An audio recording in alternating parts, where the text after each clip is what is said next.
At 16, I was led to the altar like an object, not a person, handed to a man more than twice my age, while my tears dried on my cheeks and the drums of the village masked my silence. That night, my childhood was buried, and in its place began a life of chains, bruises, and fear. For years, I endured, believing there was no escape, no voice strong enough to break the walls around me. But I want you to listen closely, because after decades of silence, I finally did something no one thought I could. And that single night changed everything.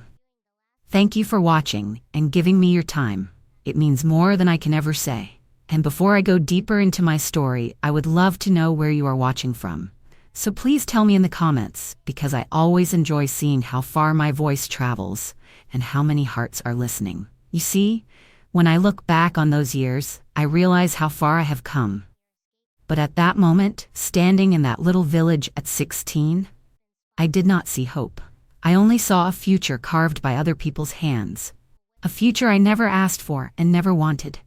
I was told to obey, to be quiet, to accept that my life belonged to a man who did not see me as anything more than property.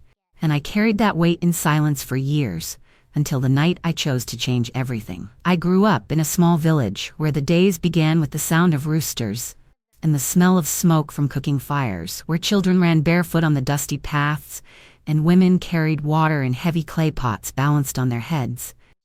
And for a time I believed my life would follow a simple path of learning, of laughter, of dreaming about what lay ahead.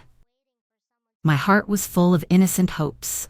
I wanted to finish school, I wanted to read every book I could find, and I wanted to sit beneath the mango tree with my friends and imagine what kind of woman I might one day become. But all of that was stolen the day my parents told me that my life was no longer mine, that a man had already paid for me, and that whether I cried or begged, it would not change what had been decided. I remember staring at their faces, searching for even the smallest trace of kindness, but all I found was a hard silence, the kind that told me they had chosen survival for the family over my own dreams. That night, I cried until my body shook. But when the sun rose, I was dressed in clothes far too heavy for my thin shoulders, and they led me to him, as if I were a goat being sold at the market. I looked around at the faces of neighbors, some nodding with approval, others looking away as if ashamed. Yet no one spoke for me. No one said, "This girl deserves to grow. This girl deserves to live her own life." The music played, the drums beat louder than my heart, and with every step I took, I felt the distance between the girl I had been and the woman they expected me to become stretching like a rope ready to snap. I wanted to scream, but instead I kept quiet, because even at 16, I knew that my voice meant nothing in a world where men's decisions were carved into stone and women's tears dried into dust. And as I stood beside him, a man with rough hands, gray hair, and eyes that looked at me like I was already owned, I felt something break inside me. Something that whispered that the life I wanted had been buried before it ever had the chance to bloom. That first night is carved into my memory as if it happened yesterday. Because even now, after all these years, I can still feel the coldness that crept into my bones when the door was shut behind us and I realized there was no escape. I was no longer a daughter, no longer a girl. I had been turned into a wife by force. And the man beside me wasted no time in reminding me of the power he held. His voice was heavy with alcohol, his breath bitter, his words sharp as knives, and he told me in no uncertain terms that from that moment on, my body, my time, even the air I breathed belonged to him. I remember trembling in the corner, clutching the thin cloth wrapped around me, trying to make myself small, trying to disappear. But there was no hiding from the weight of his shadow as he towered over me. That was the night my fear was born. A fear that grew like a vine, wrapping itself tighter and tighter around me as the years passed. The days that followed were no better. I woke before dawn to sweep the yard, to fetch water, to grind millet until my hands blistered, and every mistake, every delay, every glance he did not like earned me a punishment. At first, it was harsh words, insults that stripped away what little dignity I still held, words that told me I was worthless, stupid, lucky he had taken me in. And when I tried to hold back my tears, he would sneer and say even my silence was a weakness. Soon, the words turned into blows, a slap across the face, A shove against the wall, a kick when I fell too slowly at his feet, and I learned to count my steps carefully, to measure every movement so as not to provoke his anger. But no matter how careful I was, it was never enough. Because cruelty does not need a reason. It only needs an opportunity. I remember one evening, I was only 17 then, when I burned the stew because the fire was too strong. And though I tried to hide the pot, he smelled the smoke the moment he entered. He dragged me outside before the neighbors, threw the pot on the ground, and told them all that he had been cursed with a wife too useless to cook a simple meal. They laughed nervously. Some looked away, but no one said a word in my defense, and I stood there with tears burning my eyes and shame sinking into my skin like oil.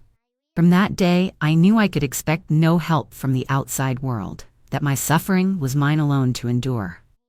And so the years unfolded, each day blurring into the next, marked only by the bruises that faded and reappeared like unwelcome guests, and by the heavy silence that became my only companion. At night, when the house was quiet, I would stare at the cracked ceiling and imagine what life might have been if I had been allowed to stay in school. If I had been given a chance to choose love instead of being sold into chains. I imagined myself as a teacher, or perhaps a nurse, someone who could use her hands for kindness instead of endless labor. Someone who could speak without fear of a blow silencing her mid-sentence. But every morning, those dreams dissolved with the first rays of sun, replaced again by the weight of duty, of survival, of making it through another day without provoking his rage. There were times I almost believed that this was all I was made for, that endurance was my fate and silence my only shield, but deep inside, something small refused to die. Each scar planted a seed, each night of pain watered it, and though it grew slowly, hidden beneath layers of fear and submission, it was there, waiting. I did not yet know it, but the strength to fight back was taking root in the darkest corners of my soul, and one day it would push through, breaking the chains that had bound me for so long.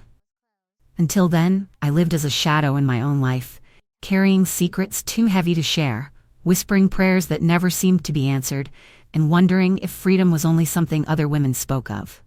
A dream forever out of reach. The years rolled on like an endless chain, each link heavier than the one before, and I carried them because I thought I had no choice.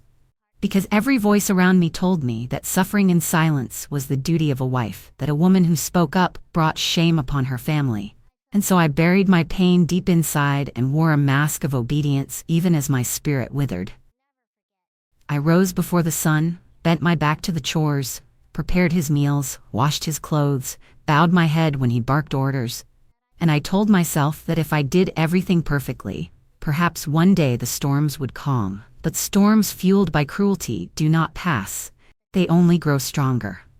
His temper became the weather in our home, unpredictable and fierce. One word out of place could send dishes flying. One glance mistaken for defiance could bring his hand crashing down on me. And I learned to read the air like one reads the clouds before the rain, always bracing for what was to come. There were nights when I lay on the thin mat on the floor, staring into the darkness, listening to the sound of his breathing. And I wondered if this was to be the rest of my life, a long road of bruises and silence stretching toward the grave. And in those moments, I felt a despair so deep it hollowed me out from the inside. Yet even then, a quiet voice whispered within me that I was meant for more, that I had been born with a soul that deserved dignity, that the chains around me were not the measure of my worth. I did not yet know how to listen to that voice. It was faint and fragile, but it was there, like a candle flickering in a room filled with smoke, refusing to go out no matter how hard the wind blew. I began to notice how each insult, each blow, left not only scars but also questions in my heart. Questions I had been too afraid to ask before. Why must I be the one to suffer in order to keep the peace? Why should my dreams be buried so that his pride could stand tall? Why did everyone turn their eyes away as though my pain was invisible? These questions turned inside me like restless birds beating their wings. And though I kept my lips sealed, inside I was no longer completely silent. The seed that had been planted years before was beginning to stir. And with every new wound, it grew stronger roots. Roots that spread quietly, unseen, but steady. Still, on the surface, I lived the life that was demanded of me, carrying his meals on shaking hands, answering him with a bowed head, walking through the village with my eyes lowered so no one could see the truth written on my face. I told myself that maybe one day age would weaken him. Maybe one day his hand would grow too tired to strike, but in my heart I knew that waiting would only mean more wasted years, more stolen days that could never be returned. And so I endured, year after year, until the silence itself became unbearable, until the weight of it pressed so hard on my chest that I could hardly breathe. It was in that suffocating quiet that my strength began to take shape, not in sudden defiance, but in the slow, steady realization that I was not only a victim of his cruelty, I was also the keeper of my own story. And that one day, I would write the ending myself. As the silence grew heavier on my shoulders, life outside my walls moved on as if nothing were wrong. Neighbors came and went with their laughter, children played in the dust, and women gathered at the wells to share their gossip. But I moved among them like a shadow, carrying secrets they did not want to see. Because acknowledging my pain would mean they had to question their own lives too. I became invisible, a woman whose eyes spoke volumes but whose lips dared not part. And in that invisibility I felt myself fading, as if the world had decided I was no longer worthy of notice. Yet in that emptiness, something unexpected happened. A small thread of kindness began weaving its way into my days, not from those who had power, but from someone whose heart saw what others ignored. It was a neighbor at first, a woman close to my age, who sometimes pressed a piece of bread into my hand or touched my shoulder when she thought no one was watching. And in those brief moments, I felt less alone, as if someone understood the language of my silence. Later, it was a young girl from the village, not mine by blood, who would sit near me and tell me stories of her school, of the books she read and the dreams she carried. And every word lit a fire inside me, a reminder of the future I had been denied. She did not know it, but her laughter and curiosity reminded me of who I once had been, a girl with dreams, and though it hurt to remember, it also stirred something deep inside, a longing not just to survive, but to reclaim even a fragment of myself. And then, as the years passed and my hair began to gray, I found strength in the most surprising place. From a grandchild who had grown old enough to see beyond the surface, who looked at me with eyes that asked questions no one else dared to ask. One evening, when my husband's voice had rung out louder than usual, and the house shook with his rage, that grandchild whispered to me when the quiet returned, saying, "Grandmother, you don't deserve this. You deserve peace." Those words pierced through every wall I had built around my heart, because no one had ever said them to me before. No one had ever dared to tell me I deserved something better than pain. In that moment, I realized the candle inside me was no longer flickering faintly. It was beginning to glow brighter, fed by the compassion of those who saw me not as an object or a servant, but as a woman worthy of love, dignity, and freedom. Their small gestures, their whispered words, became the cracks in the walls that had trapped me for so long. And through those cracks, light began to pour in, enough to show me that the life I was living was not the only life that could exist. I still carried the bruises, I still woke in fear. But now there was something else alongside the fear. A quiet strength that grew with each passing day. A strength that told me I was not alone. That even if the world had abandoned me, I had allies who believed in me, and sometimes that belief is enough to awaken the courage buried deep within. That quiet strength inside me began as a whisper, but over time it grew louder, until even I could not ignore it, and I started to imagine what life might look like if I dared to take back even the smallest piece of myself. The words of my grandchild echoed in my mind, reminding me that I was not born for chains, and the kindness of my neighbor, and the stories of that young girl, gave me glimpses of a world beyond my prison. A world where a woman's voice could matter. I began to watch my husband more closely. Not with fear alone, but with a new awareness, noticing the patterns of his anger, the hours when he drank too much, and the moments when he let his guard down. And though I said nothing, inside I was making quiet calculations, steps that I knew one day would lead me to a choice. There was one evening when his rage erupted with such force that I thought it might be my last. His shouts shook the walls, His fists pounded the table until it splintered, and as I stood frozen, something shifted inside me. Not just fear this time, but a deep refusal to be broken any further. My hands trembled, my breath came fast, but beneath the trembling there was a new fire, a voice inside saying, "Enough, you have endured enough." That night, as I lay awake listening to his heavy breathing beside me, I realized that survival was no longer enough. That I wanted freedom. Even if it meant risk. Even if it meant stepping into a storm I had spent my whole life avoiding. The next day, I moved through the house as I always did, cooking, cleaning, obeying, but inside I carried a secret resolve, and with every chore I completed I whispered to myself that this would not be my forever, that one day I would rise from this silence. My ally, the one who had whispered that I deserved peace, noticed the change in my eyes, and without needing words, they gave me a look of encouragement, as if to say, "When you are ready, I will stand with you." For the first time in decades, I felt that I was not completely powerless. I was not completely alone, and in that fragile but growing belief, I found the courage to prepare myself for what I knew must one day come. Each bruise that followed no longer sank me deeper into despair. Instead, they fed my determination, because I told myself that each mark was proof not of my weakness, but of the cruelty I would no longer accept. I began to dream again, not of what had been lost, but of what I could still claim. And the thought of walking away from that house with my head held high became the vision that carried me through the darkest nights. I did not yet know how or when, but I knew that my silence was nearing its end, and that when it broke, it would break like thunder. The breaking point came on a night darker than most, a night when the air was thick with the smell of rain, and the silence outside was pierced only by the croaking of frogs. And inside that house his anger rose like a storm that could not be contained.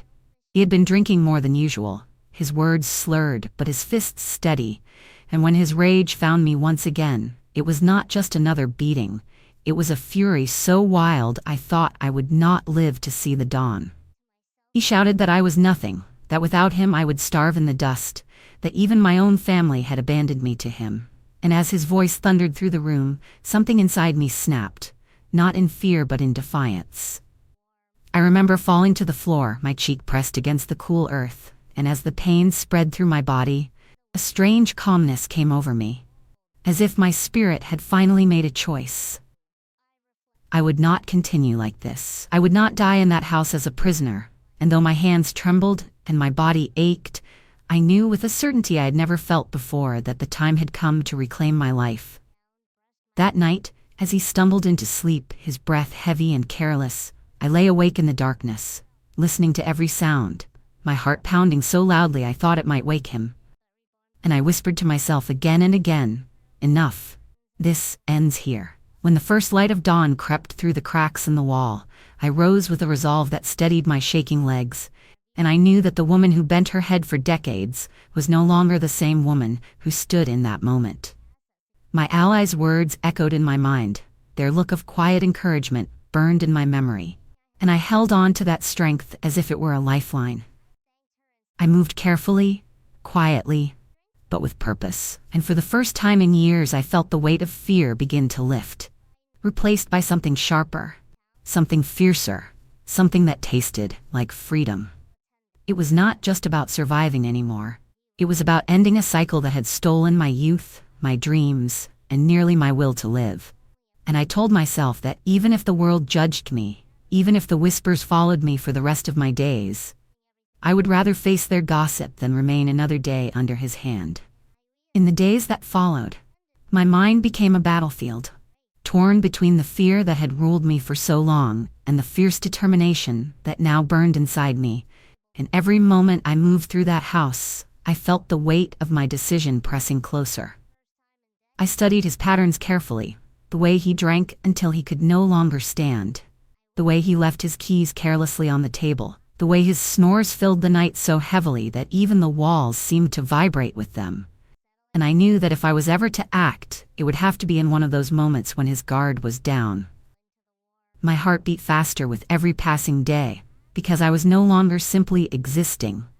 I was preparing. And though no one could see it, my spirit was sharpening itself, like a blade hidden beneath cloth. I remember one evening when he stumbled into the house later than usual. His eyes clouded with drink, his words slurred with insults, and as he collapsed onto the bed without removing his shoes, I stood in the doorway, frozen, watching the man who had stolen decades of my life. My hands trembled, my breath came shallow, and I could hear the blood rushing in my ears. But instead of shrinking back into the shadows as I had done countless times before, I remained standing, watching, and for the first time I realized that he was not invincible. He was flesh and bone, weaker with every year, weighed down by his own cruelty. And though he had towered over me for so long, in that moment I saw clearly that the power he held had always been fed by my silence, and that silence was about to end. That night I did not sleep. I lay awake, staring at the ceiling, my thoughts racing like horses breaking free from their reins. And with every hour that passed, I whispered to myself that this was the time. There would not be another chance. I could not continue waiting for a miracle that would never come. The fear was still there. It crawled up my throat and shook my hands. But beneath the fear was something stronger, a steady voice that told me I had already endured the worst, that nothing I did now could be more unbearable than the years I had already survived. I held on to that truth as if it were my last breath, and when the house finally settled into silence, I rose, determined to do the unthinkable, the act that would forever change the course of my life. I moved through the darkness with a clarity I had never known, each step deliberate, each movement guided by the certainty that this was not just for myself, but for the girl who had been stolen at 16, for the woman who had lived in chains, for the soul that had longed for freedom but had been denied at every turn.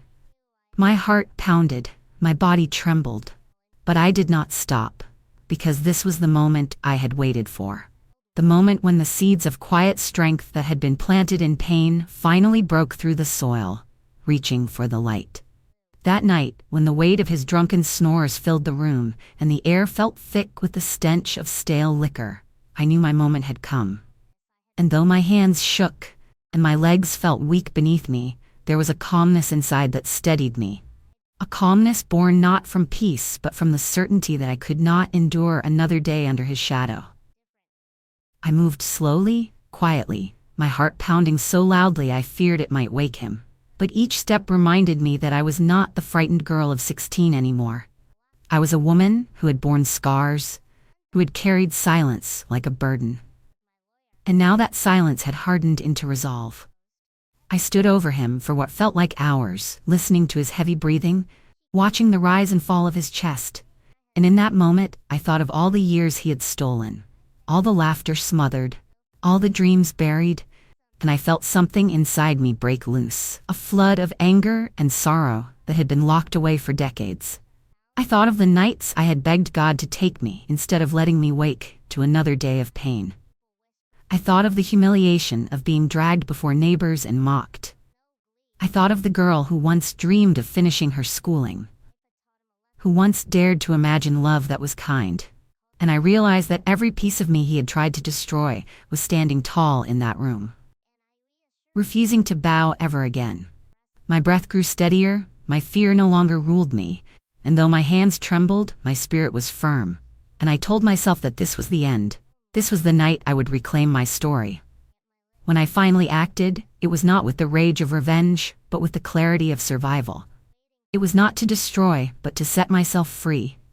And as the silence of the house deepened, I knew there would be no turning back. My body trembled so violently that I thought I might collapse, but I kept moving, driven by the knowledge that if I stopped, if I hesitated, I would lose the only chance I had to break the cycle. And when it was done, I stood in that room shaking, tears streaming down my face, not from sorrow, but from the overwhelming realization that I had done what no one believed I could ever do. The whispers would come, I knew that. The village would talk, tongues would wag, people would lower their voices when I walked past. But none of that mattered anymore. Because for the first time since I was 16, I felt the air of freedom fill my lungs. I was not a wife, I was not a prisoner. I was a woman who had chosen her own life, even if that choice came with consequences. And as I looked around the room that had held me captive for so long, I felt a strength surge through me. A strength that whispered that the chains had finally fallen. When the dawn finally broke and the first rays of light slipped through the cracks of the window, I stood there in the silence of that house and realized that everything had changed. My hands were still trembling, my heart still racing, but my spirit was steadier than it had ever been. For so many years I had woken to the sound of his voice, his demands, his anger waiting for me with the sunrise. But that morning there was only quiet, a quiet so deep it felt almost holy. And in that quiet I knew I had stepped into a new life. I gathered what little I could carry, a small bag with a change of clothes, a scarf, and an old picture I had hidden away. And with each item I placed inside, I felt lighter, as though I was leaving behind more than objects. I was leaving behind chains. Walking through that doorway, the one I had crossed thousands of times with my head bowed, felt different that morning, because I walked through it not as a prisoner, but as a woman who had chosen her own path. The road outside was empty, the village still stirring awake, and I could feel the weight of whispers already forming in the shadows. But for once I did not care about the gossip, because no rumor, no sideways glance, no cruel tongue could compare to the freedom that coursed through my veins. My feet were bare, the earth was cool beneath them, and each step felt like a declaration, a promise to myself that I would never again return to the silence that had almost killed me. I knew the questions would come, the judgment, the accusations, and I knew there would be those who said I should have stayed, that a woman's place was to endure no matter the cost. But I also knew that none of them had lived my life. None of them had carried my scars. None of them had tasted the bitterness of nights spent in fear. I walked forward with my head high, even as my body ached from years of punishment, because dignity had finally returned to me, and with it came a strength that no one could strip away. Every breath I took felt like a prayer of gratitude. Every sound of the morning birds reminded me that life was still here, waiting for me, and though my hands shook, my spirit was unshakable. It was not the end of my struggles. I knew that freedom carried its own hardships, its own battles. But as I left that house behind, I carried something far more precious than fear.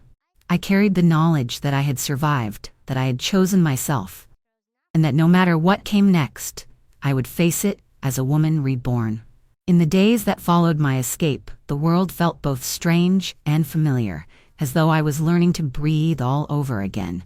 Every sound sharper, every color brighter, because I was no longer looking at life through the haze of fear. I stayed with the neighbor who had once shown me small kindnesses, and for the first time in many years, I slept through a night without waking in terror at the sound of footsteps. My body still carried the marks of what I had endured, the bruises fading, but the deeper wounds carved into my memory. Yet even in my pain, there was relief. A relief so profound it brought tears to my eyes when I least expected it. I would stand outside at dusk and watch the sun dip behind the hills, and instead of dreading the darkness that came with night, I would breathe deeply, grateful that the silence around me no longer hid a storm. People whispered, as I knew they would, their voices carrying down the dusty paths, their eyes filled with questions they did not dare to ask aloud. Some looked at me with pity, others with disapproval. But none of it mattered anymore, because I had chosen to live, and their judgment was nothing compared to the life I had broken free from. There were those who said I was cursed, those who muttered that I had shamed my family, but I stood taller in their presence, because I knew the truth. And the truth was that no woman should ever be chained to suffering for the sake of appearances. For every whisper that condemned me, there was another voice, quieter but steady, that told me I had done something brave, something that gave hope to others trapped in silence. And hearing that gave me courage to keep walking forward. Each day I began to rebuild, slowly, carefully, learning again how to laugh, how to trust, how to see myself not as a victim but as a survivor. My grandchild, the one who had whispered that I deserved peace, stayed close, holding my hand, reminding me that love could exist without cruelty. And that reminder healed me more than words can say. There were moments when I caught myself waiting for the sound of his rage, for the crash of his fists against the table. And then I would remember he was gone, That chapter closed forever. And in those moments, I would sit in silence and let gratitude wash over me. Freedom did not erase the past, but it gave me a chance to write a new ending, an ending I chose for myself. And with every passing day, I learned that resilience is not loud. It is not about shouting to the world what you have survived. It is about rising quietly, carrying your scars with dignity, and knowing you are stronger than anything that tried to break you. And though my journey had been long and cruel, I found peace in the knowledge that the strength I once thought I lacked had been within me all along, waiting for the moment I was ready to claim it. As the years have passed since that night, I have come to see my story not only as one of suffering, but as one of survival. A reminder that even in the darkest corners of life, there is a strength that can carry us through when we least expect it. I look at my scars now and I no longer see only pain. I see proof that I endured, that I fought in silence until I found the courage to break free. And though I lost so much of my youth to cruelty, I gained a wisdom that no one can ever take from me. I want those who hear my voice to remember that silence does not mean weakness, endurance does not mean surrender, and it is never too late to reclaim your life, no matter how many years have been stolen from you. Thank you for staying with me until the very end. It means more than I can ever say. And if my story touched your heart, please subscribe, share it with someone who may need strength today, and leave a comment, because every story matters. And together, we remind each other that we are never truly alone.